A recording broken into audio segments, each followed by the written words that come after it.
The moment you realize your best friend is stealing from you, feels like drowning in slow motion.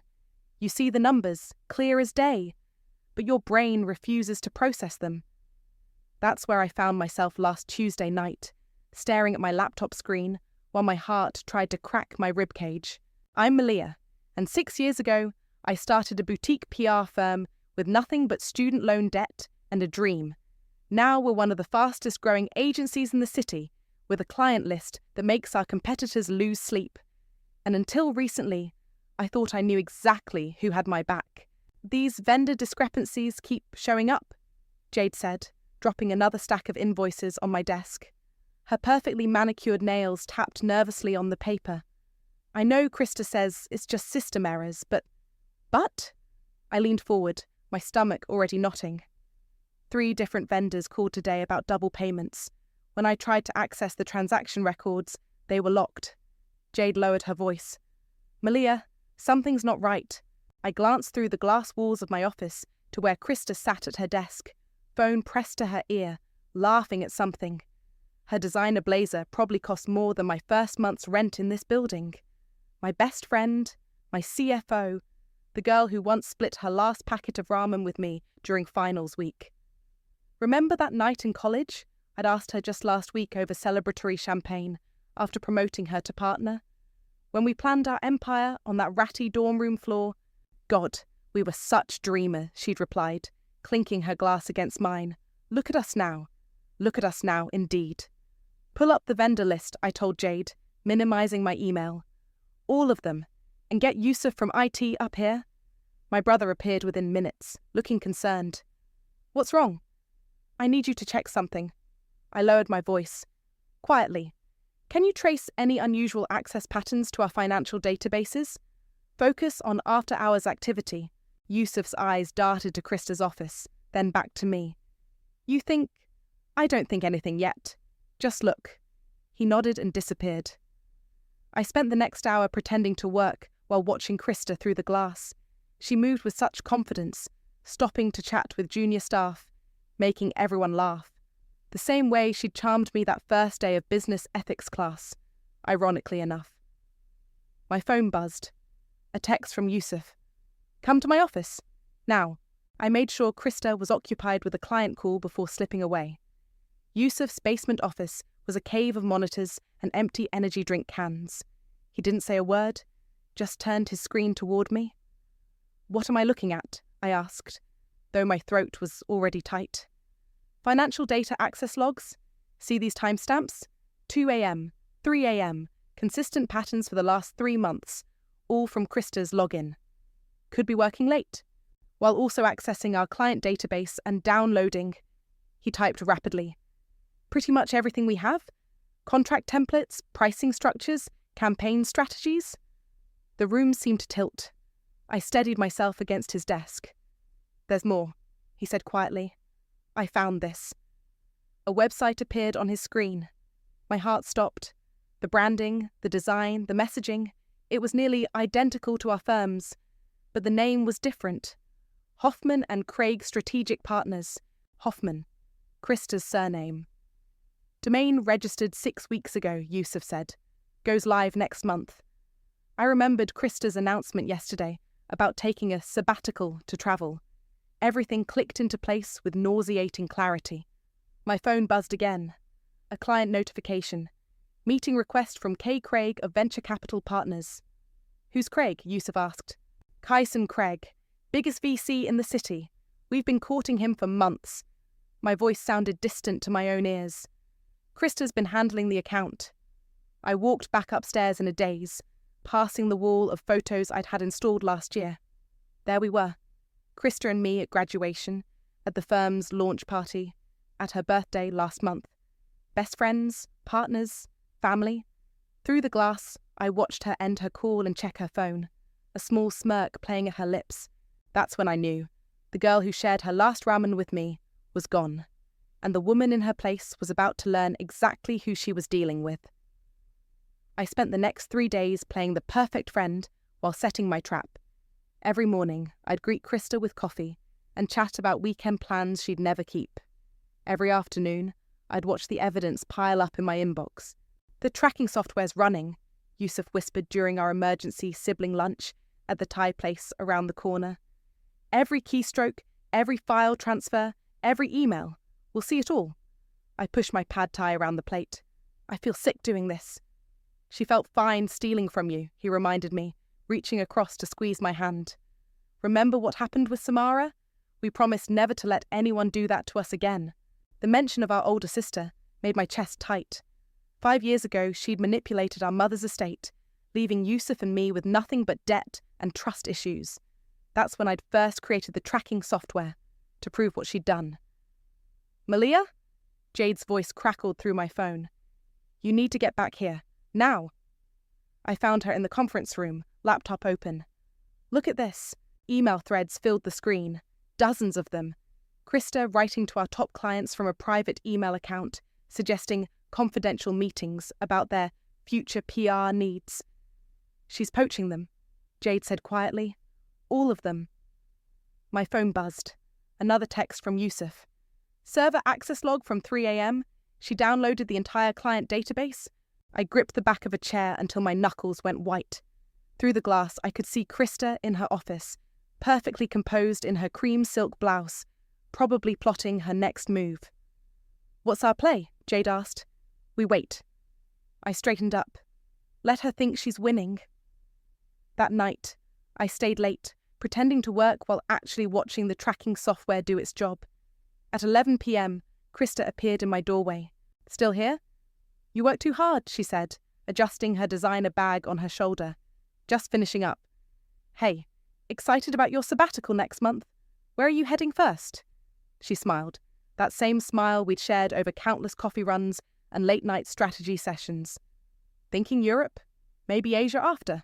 Time to find myself, you know? Found anything interesting so far? Something flickered in her eyes. Awareness, maybe suspicion. But her smile never wavered. Always searching, right? After she left, I pulled up the software. Within minutes, I watched in real time as she accessed our servers remotely from her home computer. Another database download, another client list copied. My phone lit up with a message from an unknown number. Ms. Santiago, Kyson Craig here. Wondering if we could meet tomorrow? Privately. I showed Yusuf the message the next morning. He was already pulling up background information on Craig. Major player in venture capital, he said, scrolling through articles. Known for aggressive takeovers. And look, he's been photographed with Krista at 3 different charity events in the past month. Events she never mentioned attending, I added. Malia... Yusuf hesitated. What if this goes deeper than just stealing clients? What if they're planning to tank the whole company? Before I could answer, Krista burst into my office, face flushed with excitement. Emergency meeting! Everyone in the conference room! The team gathered quickly. Krista stood at the head of the table, beaming. I have an announcement. My sabbatical? Small change of plans. Instead of travelling, I've decided to explore some new professional opportunities. My heart pounded as I watched her perform for our staff. My staff.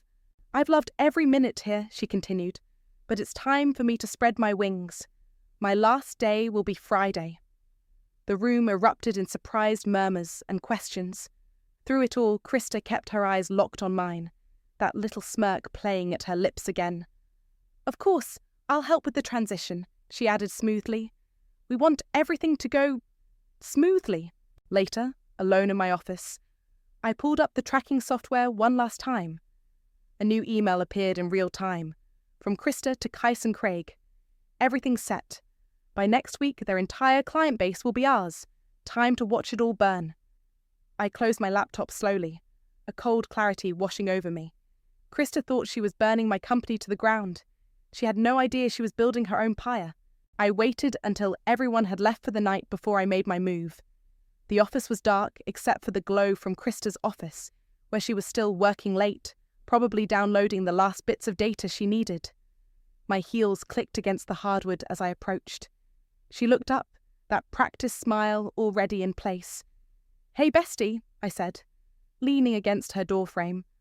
Want to tell me about Hoffman and Craig's strategic partners? The smile froze on her face. For a split second, I saw genuine surprise in her eyes before it was replaced with something colder, just harder. How long have you known? She asked, closing her laptop. Long enough. I stepped into her office.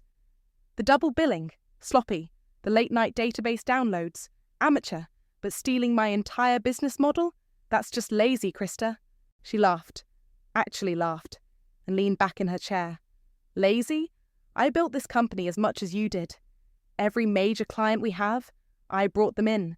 Every successful campaign, my strategies, with my resources, my connections, my trust.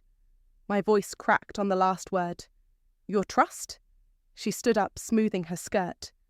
Your trust was an investment, and now I'm cashing out. Did you really think I'd play second fiddle forever?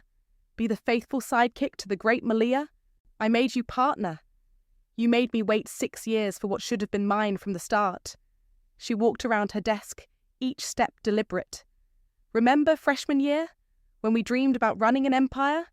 I realized something. You're not an emperor, Malia. You're just really good at pretending to be one. The words hit like physical blows. I thought of all the late nights we'd spent brainstorming campaigns, all the victories we'd celebrated together, all the secrets we'd shared. Kaison sees what you don't, she continued. Real potential. He knows what this business could be without your emotional attachments holding it back. Emotional attachments? I laughed bitterly. Like loyalty? Basic human decency? Like weakness. She perched on the edge of her desk. You want to know the funny part? This whole time, you thought you were helping me by giving me opportunities. But I was the one helping you, making your cute little PR firm look professional enough to attract serious clients. My hands were shaking. Those clients trusted us, trusted me. They trusted the image I created. And now they'll trust the real thing. She picked up her phone, showing me an email. See this? Signed contracts from 3 of your biggest clients effective next month. They're already jumping ship. You broke about 15 laws getting those contracts. Prove it. Her smile widened. Oh, wait. You can't. Because every trace leads back to your systems, your databases, your approvals. I've been very careful about that. I pulled out my phone and played the audio file Yusuf had recovered. Krista's voice, clear as day, discussing wire fraud with Kyson Craig. The colour drained from her face. That's just a sample, I said quietly. I have everything, Krista. Every email, every file transfer, every conversation. You weren't careful, you were predictable. She recovered quickly, but I saw the flash of fear. You're bluffing. Want to bet your future on that? Because right now, I'm deciding whether to send this to the FBI or just every major player in our industry. You wouldn't dare. But her voice wavered. It would hurt you too. Your reputation is worth less than watching you lose everything. The words came out cold, certain. You forgot something crucial about me, Krista. I've been betrayed before, by family. And I learned then what I'm about to teach you now. Karma isn't just a bitch. She's patient. Krista's mask finally cracked. Malia, wait. Clean out your office tonight. Tomorrow you're going to announce you're declining all new ventures to focus on personal matters. Then you're going to disappear. If you don't... I held up my phone. Well, I hear federal prison has terrible Wi-Fi. I turned to leave, but her voice stopped me. You'll regret this, she called after me. You need me. I looked back one last time at my best friend, the girl I'd trusted with everything. No, Krista, I needed you 6 years ago. Now I just need you gone. The sound of her cursing followed me down the hall, but I didn't look back again. Some friendships deserve a proper goodbye. Others just deserve what's coming to them. I found myself parked outside Samara's house at midnight, staring at the perfectly manicured lawn I hadn't seen in 2 years. My older sister's porch light clicked on before I could decide whether to knock or drive away. Either come in or leave, but stop creeping outside my house, Samara called from the doorway, wearing silk pajamas that probably cost more than my car payment. The inside of her home smelled like expensive candles and regret. She poured us both generous glasses of wine without asking if I wanted any. So, she said, settling onto her pristine white couch, what finally brought my little sister to my door? Because it's not a social call. How did you know? I asked, not touching the wine. When you were stealing Mum's estate, how did you know you'd get away with it? Samara's perfectly sculpted eyebrows rose. Ah, Someone's betrayed you. Krista. The bestie. She actually laughed. Called that one years ago. Too perfect, too polished, too familiar. What's that supposed to mean? She reminded me of myself. Samara took a long sip of wine. The way she looked at you, like you were simultaneously the most important person in her world and her biggest obstacle. My hands started shaking. She's trying to take everything. Of course she is. Samara set down her glass. Because that's what people like us do. We see something we want and we take it. The difference is, I learned to regret it. She hasn't hit that part yet. People like you. The words came out sharp. You mean thieves? Liars? Survivors. She leaned forward. Mum always liked you best, you know. The good daughter, the one who played by the rules. I took that estate because I convinced myself I deserved it more, that your goodness made you weak. Did it? No, it made you dangerous. She smiled, the same smile I'd seen in old family photos, before money and jealousy poisoned everything. Because people like me and Krista, we expect knives in the dark. We don't expect them wrapped in kindness. My phone buzzed. A text from Yusuf. She's emptying her office, but she's copying files first. Let me guess, Samara said, watching my face. She's making her final moves, probably stealing everything she can before running. Because it's what I did. She stood up, walking to a drawer. Here, you should have this. She handed me a thick envelope. Inside were documents, the original estate papers, bank transfers, everything she'd used to take our inheritance. Why are you giving me this? Because it's time, and because you're about to learn something I learned too late. Revenge feels good until it hollows you out. She sat back down. The money's gone, spent years ago. But the guilt, that compounds daily. I don't want Krista's guilt. I want her destruction. No, Samara said softly. You want what I never gave you. Acknowledgement of the betrayal. Validation of your pain. Krista won't give you that either. My phone buzzed again. A message from an unknown number. Ms. Santiago, this is Daniel Wade from the Daily Business Journal. I'm working on a story about corporate fraud and betrayal. Would you care to comment? Perfect timing, Samara said, reading over my shoulder. A journalist? Let me guess. Krista's trying to control the narrative. She's getting sloppy, I muttered, typing a response. No, Samara corrected. She's getting desperate, just like I was when I leaked those false stories about you to cover my tracks. I looked up sharply. That was you? Like I said, guilt compounds. She reached for my untouched wine glass and took a sip. So what's your play? I have enough evidence to destroy her legally. But you want her to feel it first. Samara nodded.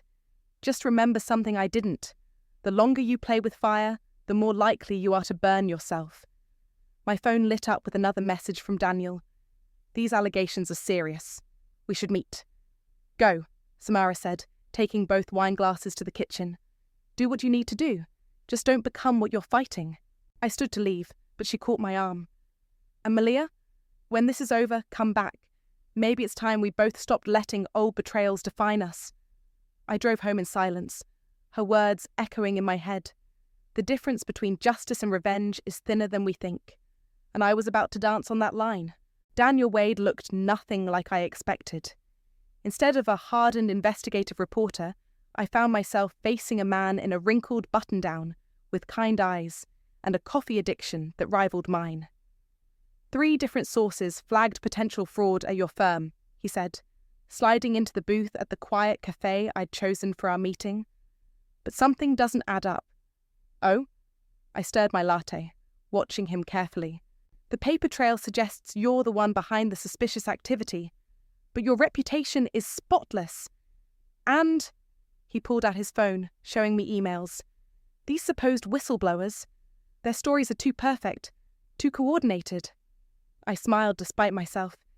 You're good at your job. I'm good at spotting when someone's being set up. He leaned forward. Want to tell me what's really going on? Before I could answer, my phone buzzed. Jade's message made my blood run cold. Krista just announced a press conference for tomorrow. Says she's exposing corruption in the PR industry. Looks like your answer just got more urgent, Daniel said, reading my expression. Talk to me, Malia.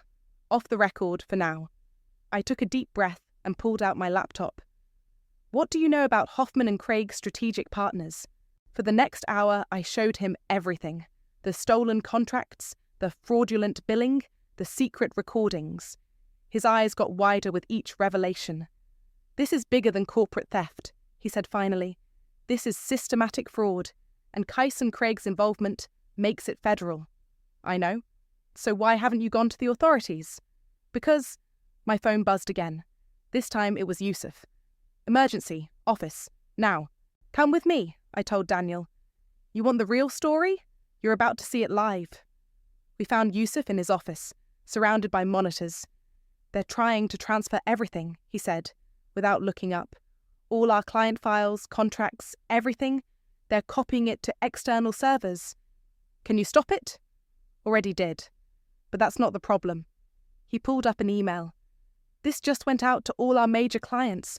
The message was from Krista, claiming she had evidence of my years of fraudulent practices and urging clients to transfer their accounts to her new firm immediately. She's making her final play, Daniel said quietly. No, I corrected, pulling out my phone. She's walking into my trap. I dialed Krista's number, putting it on speaker. She answered on the first ring. Missing me already? Her voice dripped honey-coated venom. Enjoying your last day of freedom? She laughed. Please, you won't do anything. You can't prove... Check your email. I heard her clicking, then silence. I'd sent her everything. The tracking logs, the recorded conversations, the fraudulent transfers, and copies of the federal regulations she'd violated. You wouldn't, she whispered. It would tank the company's reputation. Actually, Daniel spoke up, a company taking decisive action against internal fraud typically sees increased market trust. Who is that? Krista's voice sharpened. Daniel Wade, Daily Business Journal. Would you care to comment on your involvement with Kyson Craig's pattern of hostile takeovers? The line went dead. That was stupid, Yusuf said. Now she'll accelerate everything. No, I smiled. Now she'll panic. And when she does... My phone lit up with a new message from Kyson Craig himself. We should talk, privately. Don't go, Daniel said immediately. It's a trap. Of course it is. I grabbed my coat. But sometimes you have to walk into the lion's den to catch the lion.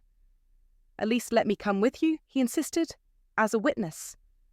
I studied him for a moment, this stranger who'd somehow become an ally in my revenge plot. Why do you care? Because I've spent my career watching people like Craig destroy good people, and because... He hesitated. Because you remind me of my sister, before people like them broke her. Yusuf cleared his throat. Incoming email from Krista to all staff. She's called an emergency all-hands meeting for tomorrow morning. Perfect, I said. That gives us exactly 12 hours to set the final trap. I turned to Daniel. Want to help me catch a lion? He smiled. And for the first time in weeks, I felt something besides rage. Hope, maybe? Or something more dangerous. Lead the way, he said. Kyson Craig's office occupied the entire top floor of a downtown high-rise. Floor-to-ceiling windows offered a view of the city that probably cost more than my annual revenue.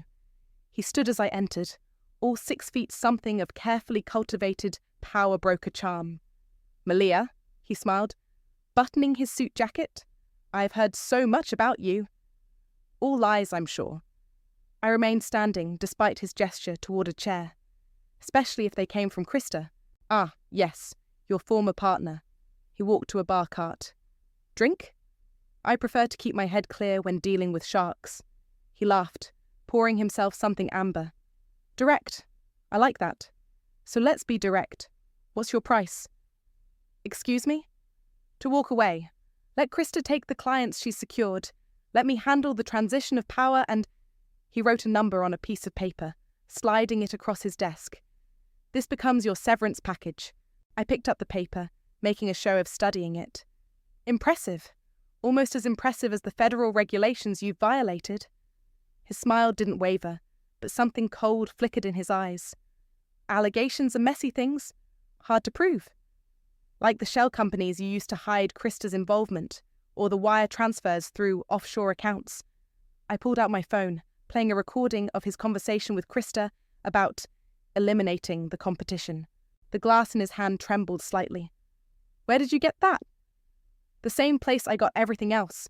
See, Krista wasn't the first person to betray me, but she'll be the last. I sat down finally, crossing my legs. Now, let's discuss your price. My price. To walk away, leave my company alone, cut Krista loose, and... I wrote a number on the same paper. This stays between us. He glanced at the paper and laughed. That's significantly less than I offered you, but significantly more than you'll have when the feds freeze your accounts. His phone buzzed. He checked it, face darkening. What did you do? Me? Nothing. But it seems someone anonymously tipped off the SEC about certain irregularities in your recent acquisitions. They're probably serving warrants at your other offices right now.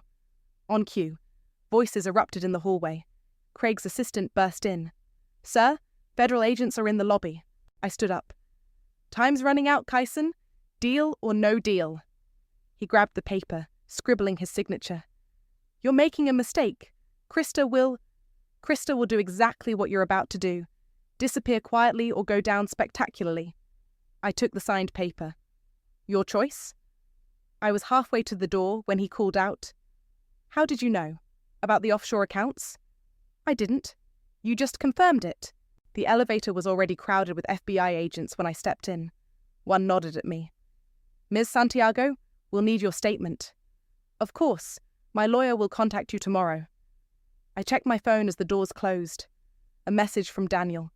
Story's ready. Just say when. Outside, Krista was waiting by my car. You bitch, she seethed. You ruined everything. No, you did that yourself. I unlocked my car. By the way, the all-hands meeting tomorrow, cancelled, along with your new company. You can't prove anything. It's my word against the federal investigation you're about to be part of. Good luck with that. She grabbed my arm. We were friends. We were. I pulled free. And because of that friendship, I'm giving you a choice. Disappear now. No company, no clients, no revenge plots. And I'll keep your name out of the story Daniel's about to publish. And if I don't? I showed her the signed paper from Craig. Then your partner just threw you under the bus, and I have the tire tracks to prove it. The fight drained from her face. You planned this whole thing. No, Krista, you did. I just finished what you started. I got in my car, watching in the rearview mirror as she stood there, designer suit suddenly looking like the costume it always was. My phone buzzed one last time. Daniel again. Drinks to celebrate? I smiled, feeling lighter than I had in weeks. Only if you're buying. Sometimes Carmen needs a little help, and sometimes she brings unexpected allies along the way. The next morning, I walked into an office buzzing with confusion and speculation. Jade met me at the door, tablet in hand. Krista's resignation email went out at 4 a.m, she said, following me to my office. Half the staff is panicking about the FBI visits yesterday, and 3 clients have called demanding explanations. Forward all client calls to me. I hung up my coat and called everyone into the conference room in 10 minutes. Already done. She hesitated. Are you sure about this? About telling the truth? For once, yes. The conference room filled quickly. I could feel the tension, see the worried glances and whispered conversations. These people trusted me with their careers, their futures. They deserved to know why their world was shifting. By now, you've all heard rumours, I began, standing at the head of the table. About federal investigations, about Krista's sudden departure, about our company's future. You deserve the truth. I clicked through slides showing the evidence, the fraud, the stolen contracts, the secret company. With each revelation, the room grew quieter. The good news is, we caught it in time. The better news. I switched to the final slide. Every client Krista tried to steal has already reaffirmed their commitment to us, because unlike her, we did things right. But what about the FBI? Someone asked. They're investigating Kyson Craig and his pattern of hostile takeovers. We're witnesses, not targets. I smiled. In fact, our stock price is up this morning. Turns out, investors like companies that stand up to corruption. The tension in the room began to dissolve. People started nodding, sitting straighter. One more thing, I added. Everyone's getting a bonus this quarter. Consider it hazard pay for dealing with all this drama. The applause was interrupted by my phone buzzing. A text from Daniel. Turn on the financial news, now. Jade already had the wall screen on. There it was. Breaking news about Kyson Craig's arrest, his company's under investigation, and his connection to multiple fraudulent takeover attempts. Holy shit, someone whispered. Back to work, everyone, I said, but couldn't help smiling. We have clients to impress and competitors to outshine. As the room cleared, Yusuf appeared at my side. Krista's here, in your office. My smile faded. Of course she is. She stood at my window, staring out at the city like she still owned it. Her designer outfit couldn't hide the darkness under her eyes, the slight tremor in her hands. Come to beg for mercy, I asked, closing the door. Come to make a deal. She turned. All business. I still have information that could hurt you? No, you don't, but try me. Your sister, she said. I know what really happened with your mother's estate. The fraud, the cover-up. You mean the story that's already in tomorrow's paper? I sat at my desk. Along with Samara's full confession and proof of restitution. That story? For the first time, I saw real fear in her eyes. You're bluffing. Check your email. She pulled out her phone, scrolling through Daniel's advance copy of the article. Her face went pale. You didn't just outplay me, she whispered. You burned every bridge I could possibly use. Not every bridge. I slid a document across the desk. Sign this non-disclosure agreement, and your name stays out of the press. You get to start over somewhere else, quietly. Why would you do that? Because once upon a time you were my best friend, and that girl deserves one last chance to do the right thing. Her hand shook as she signed. I never thought you'd fight back like this. That was your first mistake. I took the signed paper. Your last mistake was thinking you could beat me at my own game. She walked to the door, then paused. For what it's worth. I'm sorry. No, you're not. You're sorry you lost. After she left, Daniel appeared in my doorway. That was kind, giving her an out. It wasn't kindness, I said, watching Krista walk through the office one last time. It was strategy. She'll spend the rest of her life knowing I could destroy her, but chose not to. That's a better punishment than any public humiliation. He smiled, leaning against the doorframe. Remind me never to cross you. Stick around, I found myself saying. I might need someone to keep me honest. Is that a job offer or a date? I looked at him, really looked at him, and felt something shift. Maybe both. Sometimes the best revenge isn't destruction. It's living well, surrounded by people who choose loyalty over betrayal, and maybe, just maybe, finding something better in the ashes of what was lost. The last box from Krista's office sat on my desk, unopened. I'd been avoiding it all week, focusing instead on client meetings, staff reorganization, and increasingly long coffee breaks with Daniel. Just open it, Jade said, perching on the edge of my desk. Whatever's in there can't hurt you anymore. I lifted the lid. Beneath a stack of files lay a single photograph, creased and worn at the edges. 2 college girls in graduation robes, arms around each other, smiling like they owned the future. I remembered that day, the dreams we'd shared, the promises we'd made. My phone buzzed. Samara. Family dinner tonight. No excuses. Go, Jade urged, reading over my shoulder. It's time. I found myself driving to my sister's house for the second time that week, but this time in daylight. Yusuf's car was already parked outside. The smell of actual home cooking hit me as I walked in, not the usual catered affairs Samara preferred. You cooked? I asked, finding her in the kitchen. Tried to. She gestured at a slightly burnt lasagna. Mum's recipe. You hate cooking, and you hate forgiving people. She handed me a plate. Yet here we are. Yusuf appeared with Daniel in tow. Look who I found lurking outside. I brought wine, Daniel said, holding up 2 bottles. Seemed safer than trying to cook.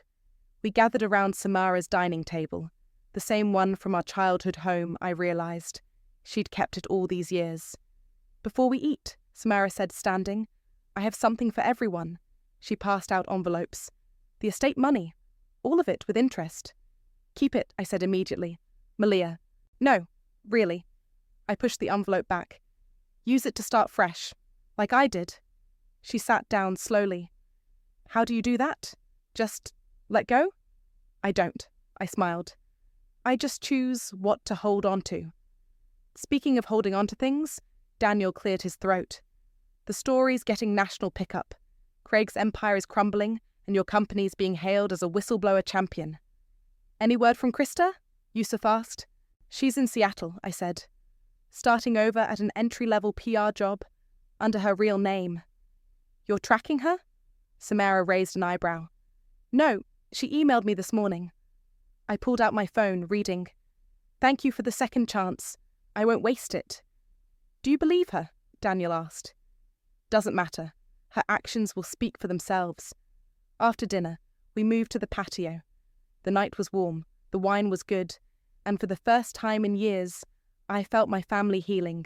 Remember when we used to have Sunday dinners like this? Yusuf asked. Before everything fell apart? Nothing's really fallen apart, Samara said softly. Just rearranged into something new. My phone lit up with a message from Jade. Found something else in Krista's box. Come to the office? Go, Daniel said, catching my expression. We'll wait. The office was dark except for my desk lamp. Jade pointed to something spread across my desk. Dozens of post-it notes, cards, and scraps of paper. They were hidden in her desk drawer, Jade explained. Each note was a moment from our friendship. Killed that presentation. Best friend ever. Couldn't do this without you. My handwriting, scattered across years of encouragement and trust. She kept them all, I whispered. Because they meant something, Daniel said from the doorway. He must have followed me. Even if she lost her way, I gathered the notes carefully, placing them back in the box with the graduation photo. What are you going to do with them? He asked. Keep them? To remember? Remember what? The betrayal? No. I closed the box. To remember that trust isn't weakness, that believing in people isn't naive, and that sometimes... I looked at him, then back at the box. Sometimes the best revenge is proving them wrong about you. He took my hand. Ready to go back? Yeah, I smiled. My family's waiting. We left the box on my desk, but I took one note, the first one I'd ever written to Krista. Here's to changing the world together. And in my own way, I had. Just not how I'd expected. Sometimes the biggest changes aren't in the world at all, but in ourselves.